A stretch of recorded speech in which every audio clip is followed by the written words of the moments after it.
Hi guys, good morning. Tara at may pupuntahan tayo.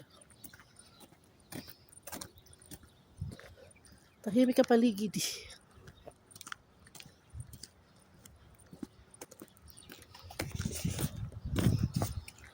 Pupunta tayo sa bahay ng mga Pilipino at tayo makikihingi ng kanilang niluto. Siyempre, malapit lang yan dito. Exercise na rin.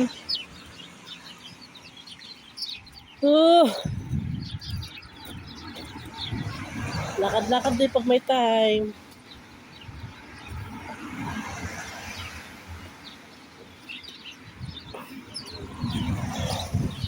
Naalala nyo ba yung Naalala nyo yung may nagbigay sa akin ng apple? Yan. Pupunta ulit ako sa bahay nila. Ang aking kambal na si Aisa. Mahilig kasi magluto si Aisa ng mga kung ano-ano.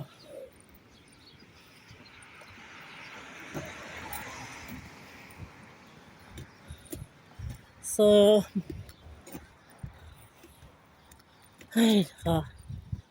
masarap sana maglakad. Kaso hindi lalabas yung mo. Hindi lalabas yung pawis mo. Kasi malamig. Sige guys, may araw. Ang pangit dito sa Canada, mag-i-snow. Tapos, pag nag-araw, syempre matutunaw. Nandun na yung lalabig yung hangin. Kaya, super lamig. Lalo pa pag umulan. Yun ang pangit pag umulan. Diba pag yung yung yelo, nabasa, madudulas. Madulas na yung yelo. Ganun dito guys. Kaya pangit dito pag umulan. Tawid tayo kasi 37th Street sila. Ang street kasi namin is 33. Si Aisa 37.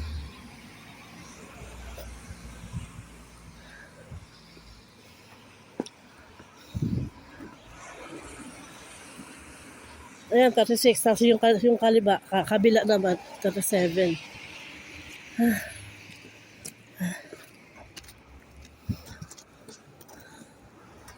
Ayan, ito, 36 to. Ito, yun naman kabila, 37.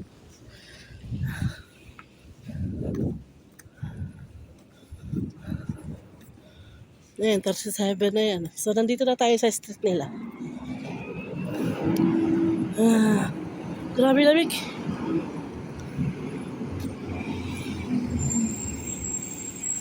Uy, may truck na.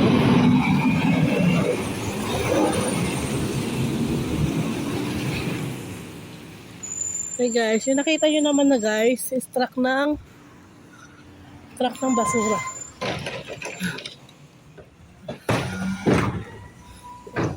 Ayan. Truck ng basura yan guys.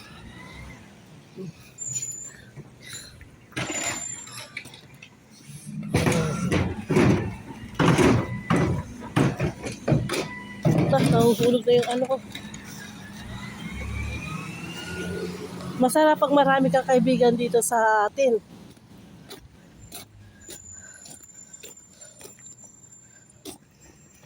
Pero yung totoo, hindi plastic. Masarap magkaroon ng kaibigan dito sa Canada. Yung totoo.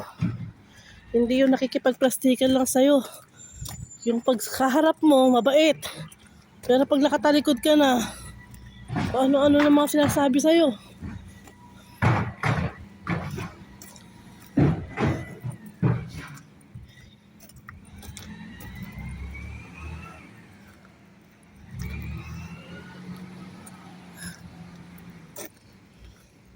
Sana ulit yan. Kakasalita lang sa kakasalita. Ayan, malapit na tayo sa kanila.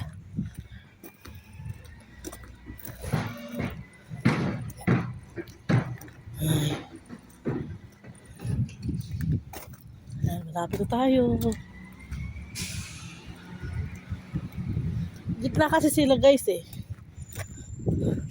37 sila, kaso lang gitna yung ano nila, bahay nila. Ayan, malapit tayo. Ayan na. Dito na tayo. Makikita ko na ang kanilang balay. Ay, ang kanilang balay. Ito, ang kanilang balay. Yan.